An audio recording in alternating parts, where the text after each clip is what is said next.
jump right in front of the lines and beat out the big box stores. Offer what they can't. Hey there, local business leaders. This is Tony, your brick and mortar magician.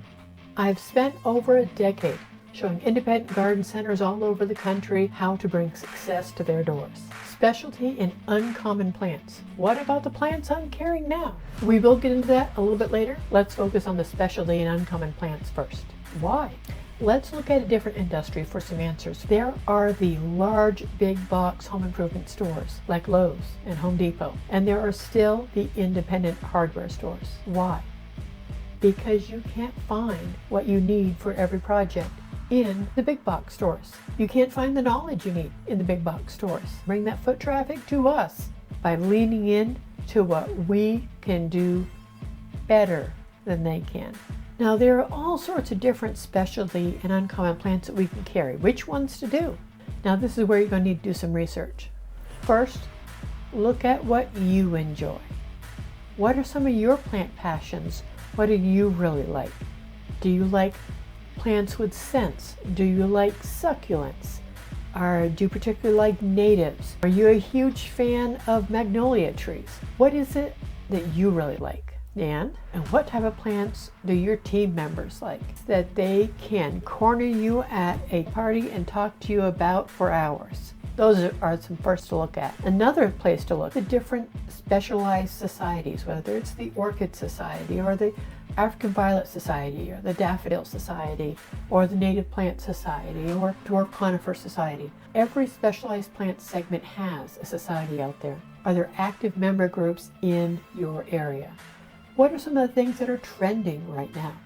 Check out your social feeds. Are aroids trending? Are cactuses or spider plants? What is trending this year? If it aligns with something that is also a passion of yours or one of your team members, go and set up a specialty segment now.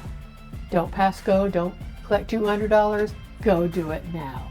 Once you've determined how to go ahead setting those up, well, you're going to have to find some good suppliers. Work with some specialty nurseries. Do you have the ability to grow some of these yourself if you need to? What are some local growers? Now start thinking about your display, because you're going to want to group these all together, make it a big deal. Don't scatter these around your garden center or just, here's a table with these. Make a multi-tiered display, get some signage around it, really make it something that's going to grab attention. Make a selfie spot around it. Make sure there is a place where customers that come in are going to want to go, I got to take a picture here and post it. Include detailed information in this display. QR codes that take people to the detailed information that they'll have on hand. Nothing that they have to take with them or can lose in their car. Have them take that QR code with them. Even take a picture of that QR code. Even hand out postcards that have the QR code on them, or stickers. Oh my goodness. Design some great stickers and have the QR code either on the back, down at the bottom, somewhere in that sticker that does not take away from the appeal of the sticker, that they can put on their laptop, they can put on the back of their phone, they can put on their car window, wherever they want to use the sticker, and that QR code is there. That's going to take it, it's going to have branding for you and all the detailed instructions that they need. Encourage interaction. Make sure there's things to feel and touch and smell and move. Have some interactive quizzes. In on that display, there's the question, lift up, there's the answer. It can be very low tech. It can be high tech if you want it, but it can also be very low tech. Start off small, start off simple and easy, especially while you are testing this market and making sure it has a viable volume of customers behind it. Incorporate live demos whenever possible. How to repot an orchid, what to do to rebloom your Christmas cactus, how to prune your bonsai. Something that's very specific to that specialized segment that you have. Educate your staff. Make sure each and every one of them is excited about this new segment and is knowledgeable about it. You cannot just rubber stamp anything in business. If you are touching your customer, you're touching the public with anything, it cannot be rubber stamped. And so you have to have legitimate excitement and interest from your staff. And you know how to build that. Make this fun, make it interesting, and make them want to be involved. Make sure that you have FAQ cheat sheets around both of the display and in the checkout areas. So even if your staff doesn't always remember what the right answer is, they have something to refer to. No customer will ever mind if one of your team members refers to a cheat sheet or hands them the frequently asked questions sheet and shows them what the answer is. They are interacting with that experience with the customer, with the display, and it's something they can take home if they want.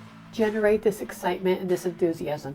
It all starts with you. It is infectious. It will spread to your team, and then it will spread to your customers. Next, launch your marketing campaigns. These are going to be both in social. See if you can get your local media involved.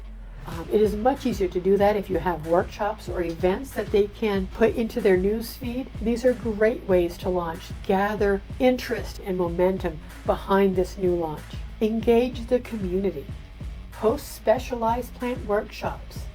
Invite in this local club that specializes in the plant that you chose. Invite in local gardening clubs so they can hold their meetings there. Host an educational event that either they run or you run to educate them that they're interested in.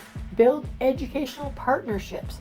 What if this is about rain gardens? There is going to be someone on your water management board in your local or state community that is going to have something set up already about rain gardens. Connect with them. Make educational partnerships with them. They are going to pay off. Now, after this first launch, measure your success and gather feedback. Always be tweaking, refining, growing, pivoting. That is one of our strengths as small businesses, that we can pivot quickly. We can refine ideas and make them more specialized or broader. Change it as we go. See what is working. Listen to your customers. Listen to your team members. What's engaging, what's making your customers' eyes light up. Do social media polls. That's a great way to get people involved and engaged with your content. See what they think. Now, if you want to have someone pre-order, get a pre-order list set up for something that might cost some money to start investing in if they're actually looking to buy what they're saying they want you to have in your store. Getting set up for pre-orders on that is a great way to judge interest and a great way to judge buying interest. Not just that sounds interesting interest, but I want to purchase that interest. You are always looking to increase foot traffic in your store. More foot traffic always means more sales and greater profits. Watch this video next. This will really boost your foot traffic. And don't forget, have fun. That's why you are in this business to start with.